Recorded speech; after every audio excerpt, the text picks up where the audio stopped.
Master the business of speaking with your hosts, Taylor and Austin. You're listening to Technically Speaking.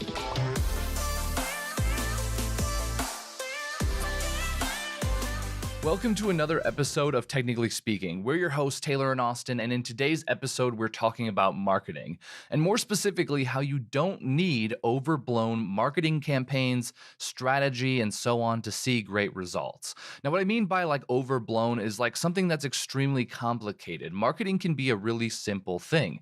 In fact, being scrappy can often be an advantage over your better-known competitors.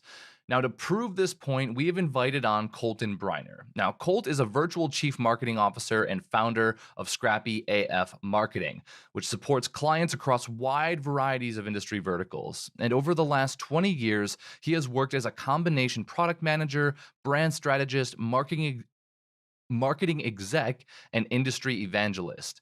Colt believes the only thing getting in our way from standing out from the crowd when it comes to marketing is creativity. It's that creativity combined with being scrappy that can ignite your marketing efforts. So join us as we unpack how to be scrappy, more creative, and take more market share. As always, stick around until the end for some awesome resources, and we'll see you in there. And we are live. Colt, man, welcome to the show. It's so good to have you. And I am loving your background. My God, that's just so good looking. Dig it. Right on. Thank you, gents. I'm getting a little facial hair intimidation going on here. Next time I'm going to step up my game. Oh, no, man. You got the classy sort of 5 o'clock shadow thing happening. I like it, man. It took me 8 days, bro. That's good, man. Honestly, when you first jumped on, I didn't even know whether your background was a virtual one or not because it's so legit. Crisp and looks, it's legit, it's really right? Good. So what's the green around it? Is it actually... So this is preserved reindeer moss, literally comes out of Ukraine. What?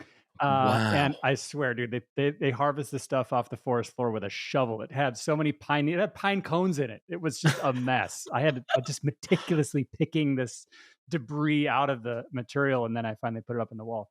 Also good for sound control. Wow. Oh, man, interesting. Holy cow. I'm feeling inspired all of a sudden. Panel. So, dang. Well, Colt, man, it's awesome to have you on. We are really excited about today's topic. It's kind of being scrappy, if you will. So, we got to your website because, of course, we got to do some research. And the one headline that really stood out was modern marketing with some stank on it. Can you explain? I can. We like to just make sure that we're saying it correctly. It's supposed to be stank. Anyway, stank. All right, got to get everybody at home. Do that for yourselves. Let's get acquainted. That's right. Yes, I'm gonna put some stank on it today. That's a good way to wake up in the morning. So this is I see this a lot in sports metaphors, right? Like a fast pitch with some stank on it, or a hockey shot with some stank on it, right? It's just got that extra. You're gonna give it, right? Make it happen. Kind of putting the extra edge on it.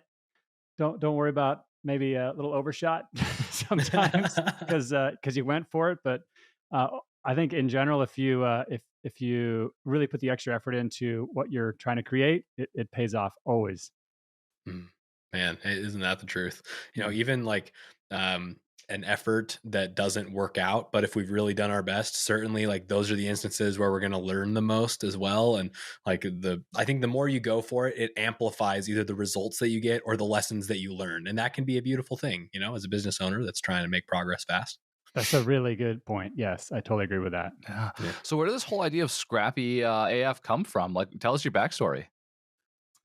So I kind of grew up as a marketer in startup businesses. They all have grown up to now, I guess they're all in the tens of millions in revenue. One of them actually got up to unicorn status, the only unicorn in Cincinnati at the time.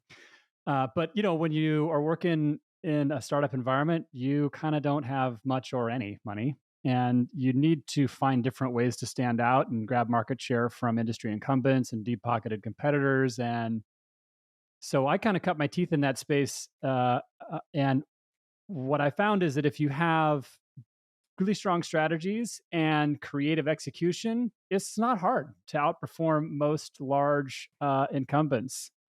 And because they're just kind of used to pouring money at the problem, and you can outflank them. And bring creativity to capture market share from them pretty easily. And there's actually one thing that works in favor of the Scrappy startup, which is that the large incumbents kind of have to play it over safe. And Scrappy startups, you sort of expect them to do unusual things, guerrilla marketing kind of stuff, creative and scrappy stuff, and it fits. So if you take advantage of that opportunity, that advantage really, then you can go far fast. Man, yeah, isn't that the truth? I was just listening to a Gary V clip, which very divisive character Gary V is, Sure, but sure. he was talking about the difference that a smaller business has versus a corporation, and is speaking to exactly what you just said. But the phrase that he used that's just been ringing in the back of my head since I heard it is Mm. that as a small business, you can scale the unscalable, like do Oh the yeah, thing that a large corporation just can't do because it requires Mhm. a smaller company. So, like for example, personally knowing all of your clients or being able totally. to send a handwritten card, like you can't do that as a huge company, or at least in a way that feels legitimately personal, right? Like any corporation can print off some cards and send them to you in the mail, and that could be a nice gesture. But like this idea of scaling the unscalable, leaning into the fact that you have strengths as a small business that actually gives you the competitive edge over the bigger corporation that has the exact problems that you just outlined. So scale the unscalable. Maybe that's a phrase that our listeners can listen to as it relates to what you just said. Yeah, I mean, if you could put a link to that one in this episode, I'd love to access that one myself. Yeah, I'll find it for sure. Yeah. So you cut your teeth in this startup world. So that must Mhm. have what types of differences in marketing strategy would come up in comparison to larger companies? Like when you're talking about getting creative, like do you have any examples of that? Sure. Yeah. I mean, one of the ways that we really were able to stand out is at conferences where, we had people that we were competing against buying the 20 by 20, 20 by 40 booth space, taking up, Sure. huge sort of showroom floor footprint. Like, wow, man, those guys are huge. And they had the hanging stuff from the ceiling and whatnot. So, what we did is we got creative with our wardrobe. And even if we didn't actually have a booth present at the show, because our people were all wearing very similar standout things, like we would get like Tucci Polo shoes, like really the kind of shoes that people go, damn, tell me about those shoes, man. Or we would get I don't know if you guys remember from Shark Tank, the lapel project. They did these custom made, custom designed lapels that you can basically attach to your Yes. own jacket. So it would go like branded coloring, and we'd have like 8 dudes walking around wearing those custom lapels, and it starts a conversation. Tell me about that lapel, man. What's going on with that? And if you have your team prepared to engage in a conversation, know how to like parlay that into a discussion and build a relationship, then you're in really good shape. So we had our guys walking around throughout the entire conference, and everybody else who was there, they're all wearing their business outfits. But wherever my client was, you knew they were there Yeah. because they totally stood out. Another event we went to, I actually had my guys wearing EMT outfits because we were in a medical conference, but they were called the Revenue Cycle Rescuers, which tied in with the client that we were Wow. working with. And that obviously drew a lot of attention as well. Dimensional mailers, I get pretty nuts on dimensional mailers. I'll give you guys a couple examples of that if you like to see that stuff. Yeah. And what you're talking about, scaling on scalable, actually fits really well. So many of the businesses that I work with are in the B2B space, and they write fairly large contracts. And because they're targeting a very small number of logos or potential clients, we can get super laser targeted to these guys and send in something in the mail that's really special and get some attention. That's scaling the unscalable kind of stuff. And if you take advantage of that opportunity, well, you could send in something that would really get a conversation started. Mm. Man, I love that. Well, I mean, the first stage to selling and marketing, right, is awareness, capturing that awareness. And I think sometimes big brands just make the assumption that they'll have awareness because they are the biggest or the flashiest or have the most brand recognition, I guess you could say, in whatever space that they're in. But there's something to be said about a pattern disruptor. Like we just had an episode, one of our most popular episodes to date, actually, with Chris Gray, who's a buyer psychologist. And Uh, he was talking about the importance of a pattern disrupt Yeah. because it can cut through the noise, and then it gives you the opportunity to create that engagement and then ultimately move that into a sales opportunity, should that be the qualified scenario that you run into. that makes a But anyways, ton of sense. yeah. Yeah, the what I like about that is you really do have the opportunity these days. Attention spans are kind of short, right? Right. And businesses that haven't really done a good job of operating from purpose and building great loyalty can lose audience. And in fact, they can, now we see, lose employees pretty quickly.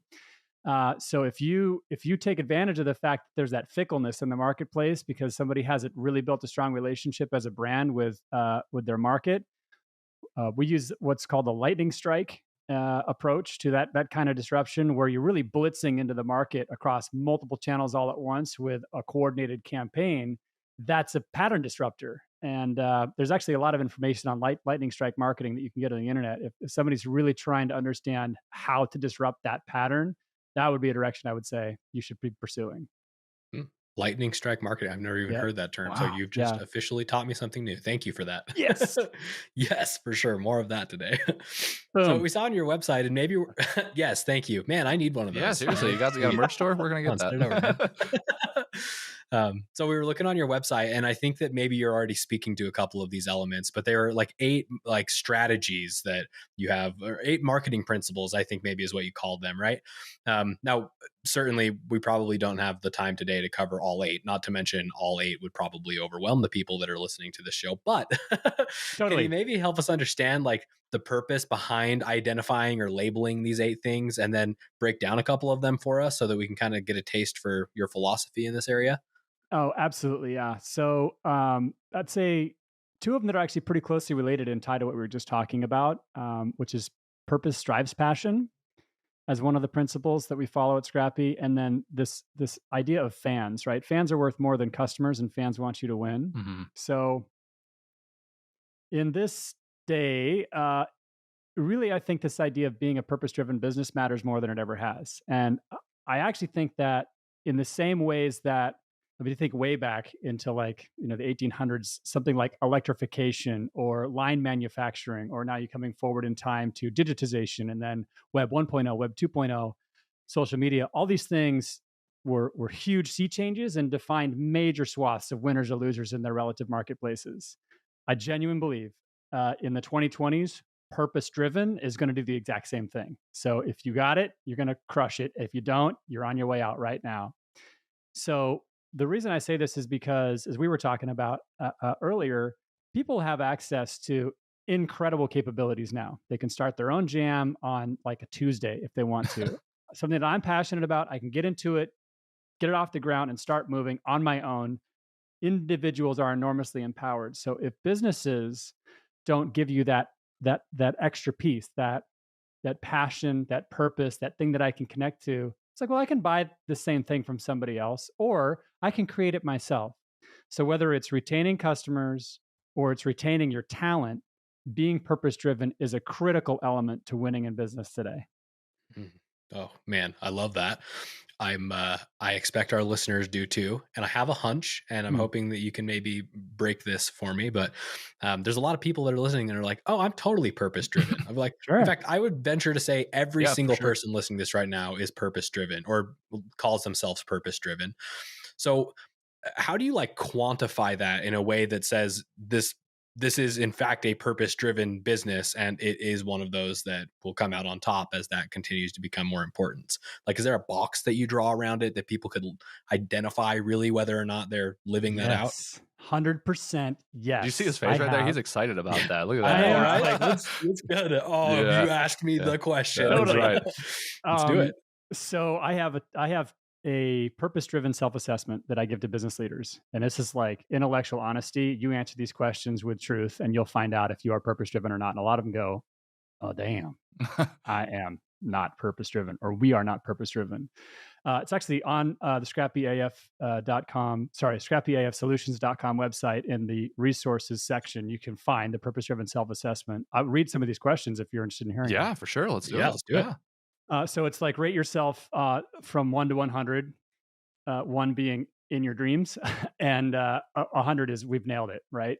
So examples, our company serves a clear visionary purpose with present day relevance. Our employees keenly understand how their work serves that purpose. Our leaders understand the economic benefit of being purpose driven. Any member of our staff can stand in front of a mic and explain our purpose. And I'll give you one more here. Our customers see their patronage as a means to participate in and support our purpose. Wow. Ooh. So there's 5 more on there, but you guys get the idea. It's a lot of businesses go, Right. "Oh, I wrote the slogan on the wall. Isn't that the purpose driven? I thought we nailed Surprise. that." And But this is what it looks like to operationalize purpose. mm, And these days, I've said this, I've been saying this lately, and I believe this very strongly. The radar that individual consumers or employees have to spot BS yeah, the BS in detector. purpose, totally. It's like finely tuned. Yeah. So businesses that, have the, I'll call it platitude on the wall, they're just not going to cut it. Mm, So does this makes apply sense. to smaller businesses? Like think about the micro business, personal brand, speaker, coach, consultant. This idea of being purpose driven, competing in a marketplace. From your own experience too, like what do you think? I think deeply and even more so Oh, when you're really? an individual. Yeah. And the reason of that is because when you're an individual, everything's built on relationships, Yeah. right? So there's something a little bit less personal about interfacing with a business, but when you're a solopreneur or just going after a small business situation, you're going to be you are going to be the one directly interacting with your employees. You're going to be the one directly interacting with your clients and your prospects. Them detecting purpose in you is going to be what makes it work. Mm. Ooh, man. I hope people Take listen to that notes. right there. Yeah, that's an important thing. I like that you said too that the idea is to operationalize purpose, I Yeah. think is what you Yeah. said. Because and I know like this is absolutely true for the probably a lot of the listeners here that are either solopreneurs or have, a small staff underneath them. Like it's so easy to define yourself as being purpose driven, let's say, Yeah. but have that be just in your head, right? Where it's not actually in the world somewhere. And maybe we do have the slogan on our website or something, but like it seems to me like maybe even the first step is just like documenting it somewhere, like putting this out there, like this is what we do so that we can educate our buyers on it, so that we can educate our employers on it or our employees on it. Right? Because it has to just get out of our head. Would you agree with that? I totally do. And it's like there's really some clear steps that you can take, right? So, are your weekly meetings centered around purpose? Is it on the agenda? Are you Do I having see it? weekly meetings to begin Well, with? yeah, totally. That's a good point. Yeah. Uh, do I see it in your reporting? Are your employees incentivized around purpose? Do they advance because of how well they drive purpose in your organization? Like every level of your business needs to be infused with this idea so that it's not just we find time on evenings and weekends to make purpose happen. It's everything we do is for purpose. And I'll give you an example of, I think this drives it home for a lot of people when I explain it this way. Blockbuster quite evidently got into the mindset that they were a DVD rental business. Okay. And especially you see this as toward the end of their sort of arc, they started to get a significant portion of their revenues from late fees.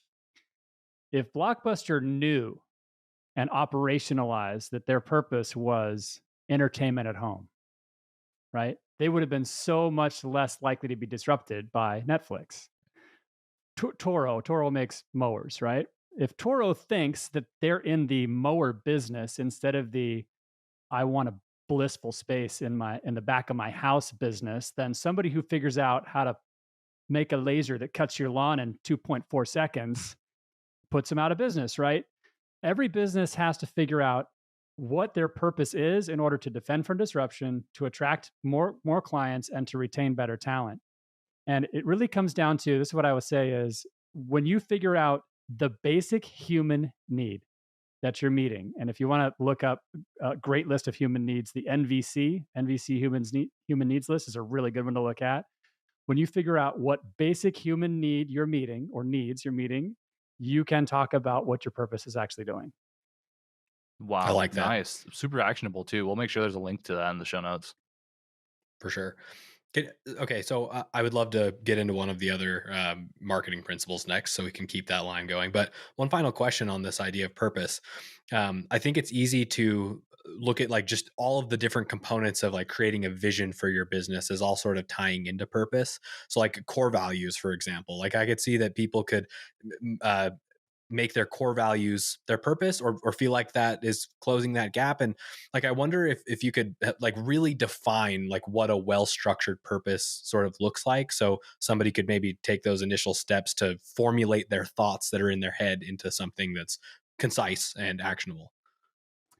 Yeah, I actually have a breakdown of that. I'd have to look it up for you, but really, what you're looking for is articulating the change that you are delivering unto the world by being in business, or whatever it is that you're putting your energy into. Because we're all exchanging our life energy towards some outcome.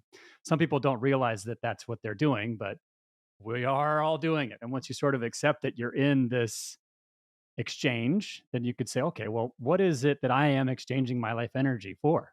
Right now, you could say the impact that I am bringing to the world is X or Y or Z, right? And if you can again frame that impact in the context of the human needs that are being met, whether yours or others, then I think you'll be getting on the right track to articulating a purpose. That makes perfect But I'll share sense. with you guys. I'll pull up the this. I have like a 2-slide guide to creating your purpose statement. Sweet. And I'll make sure you guys get it after the. Heck yeah, man. Perfect. This show notes, you guys. Go check them out. Click all those links. It's going to be loaded this time around. Thanks for sharing those, Colt. So, hey, one of those marketing principles I saw on the website when we were doing our research was assume nothing. It's probably one of my favorites on the list. I'd be curious to hear what your favorite is after we kind of break down a few of these, or maybe the most important. But appreciate you asking this one. It's a hard lesson learned. Yeah, tell me about that. I get myself excited. You probably noticed that. What? No. I mean, business owners. What do you mean? Oh, sure. A lot right. of passion there. I get myself excited about a campaign, or a commercial concept, a video, or an ad, like a print ad.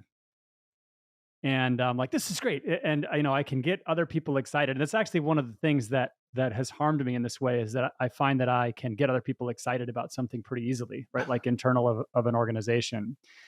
And this should really move our audience, or this is going to attract a lot of views, or the likes and shares and comments on this is going to be through the roof because, we think it's cool, or I got you to agree that it was cool, right? Ultimately, what I've found is, really hold that loosely, because it's the market that will tell you what is working, what's attracting them, what's getting them to follow through on the CTA. Yeah, you might have gotten them to laugh a lot. And you even might have gotten them to share a video or an ad or something like that, got some great traction and, made its way around your market, so to speak. But if it didn't actually get to the economic output that you were looking for, the ROI that you're aiming for, it wasn't successful. You just have to say that wasn't it. So I have made a lot of assumptions about what would move and drive and inspire that have been wrong. And, I learned great things along the way. But ultimately, it is the data tells you what's winning. And I had to sort of put that, there's some ego you got to put aside when you find that something you were sure was going to hit didn't hit.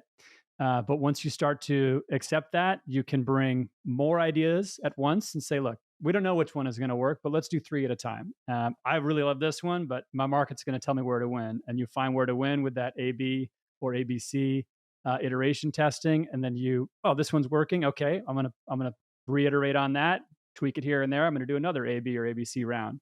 That's how I have found you can win with consistency. Yeah, man, this is I know for a lot of the listeners, chiming into the episode today, I think some of this we're talking about pretty heavy marketing stuff, A/B testing, ABC testing. Many people, aren't even maybe doing even basic like reporting on the onset. So I want to take a second to just highlight that the importance of this idea of iteration and in having a feedback loop of some mechanism. Because what it sounds like, Colt, and correct me if I'm wrong here, but like if we have a mechanism that's telling us whether or not we're doing things right or wrong, or favorably or unfavorably, let's say, then we can do more of the things that are working favorably for us.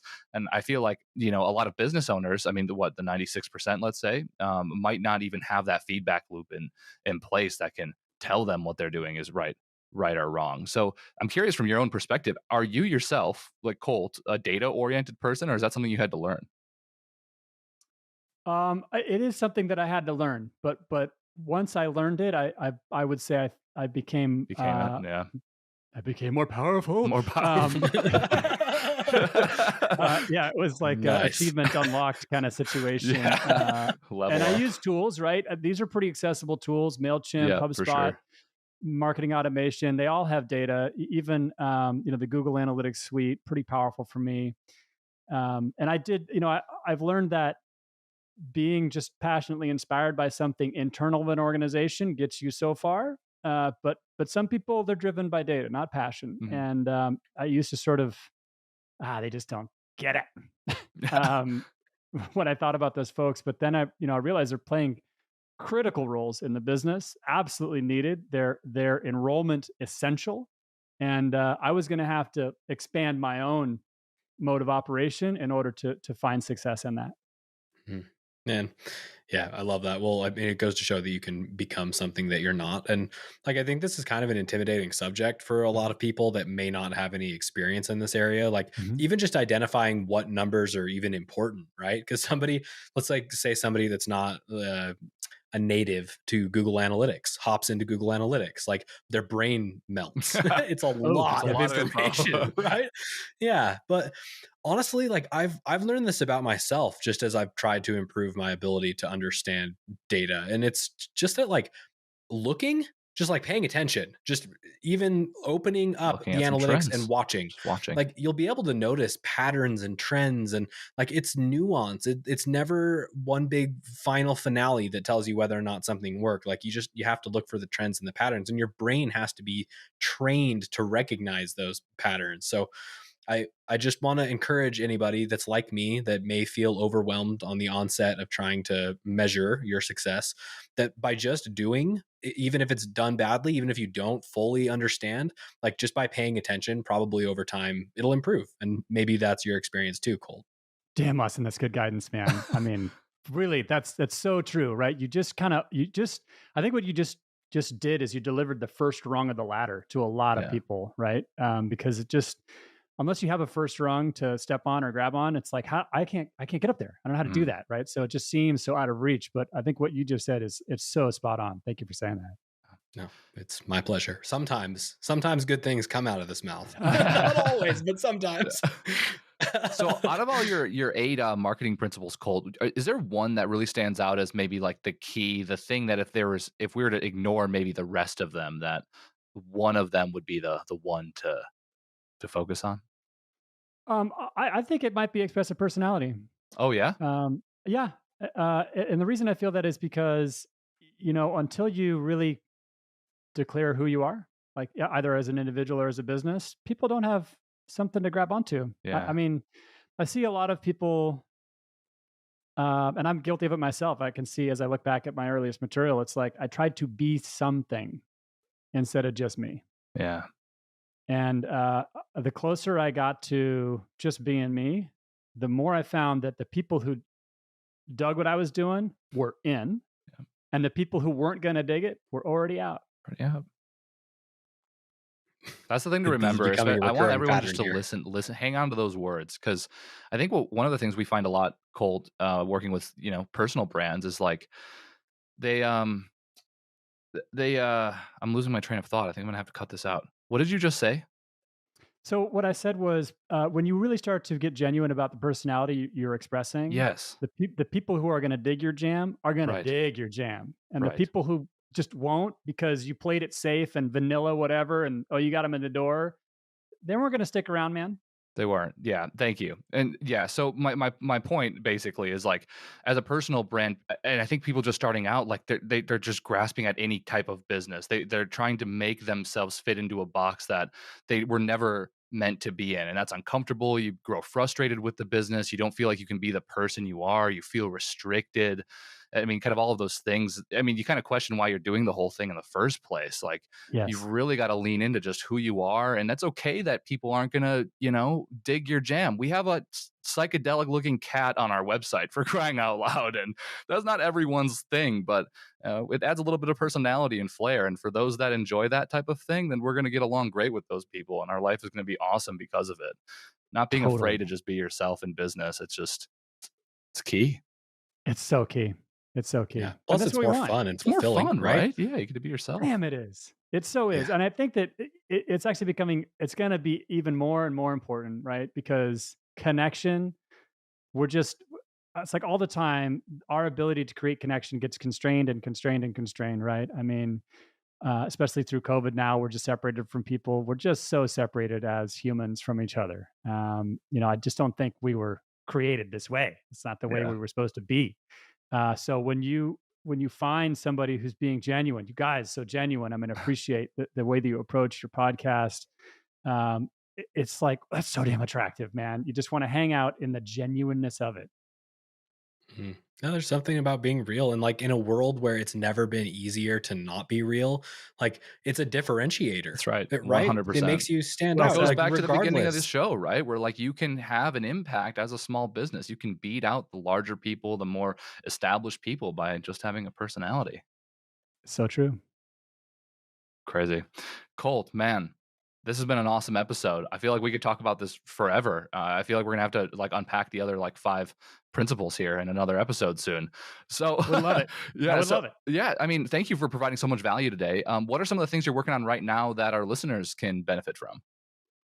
Well, thank you for asking that. Yeah. I just posted to the resources section a piece called "How to Be the Most Creative Person in the Room," and this is 10 tactics for building up your creativity. I think one of the things that I've learned is much like athletic capability, creative capability is something that you can build, right? You can work out your creative capability and really expand it. This has been a kind of a major insight for me as I see so many people who would say, oh, that person is so creative, right? As if it's a thing you're born with, but it's a thing anyone can be. And once you understand the exercises, right, then you can undertake on your own or with an accountability coach Yeah. to become that more creative person. So if you have that sense where you've been watching in the boardroom, somebody else always has an idea before you do, or they're always turned to because they can come up with a solution. You want to be that person, build up your creativity. And this would be one way that you can make that happen. Yeah, well, sweet. Thank you so much for providing those resources. Definitely everyone go check those out. And, hey, if you like this episode, don't forget to rate it, like it, subscribe to it. And if you want more awesome resources like this, go to speakerflow.com/resources. Thank you so much for chiming in. I just wanted to take a second to thank our sponsor, Auxbus. Auxbus is the all-in-one suite of tools you need to run your podcast. And it's actually what we run here at Speakerflow for Technically Speaking. It makes planning podcasts simple. It makes recording podcasts simple. It even makes publishing podcasts to the masses simple. And quite honestly, Technically Speaking wouldn't be up as soon as it is without Auxbus. Thank you so much, Auxbus. And if you are interested in checking Auxbus out, whether you're starting a podcast or you have one currently, get our special offer, auxbus.com/speakerflow, or click the link below in our show notes.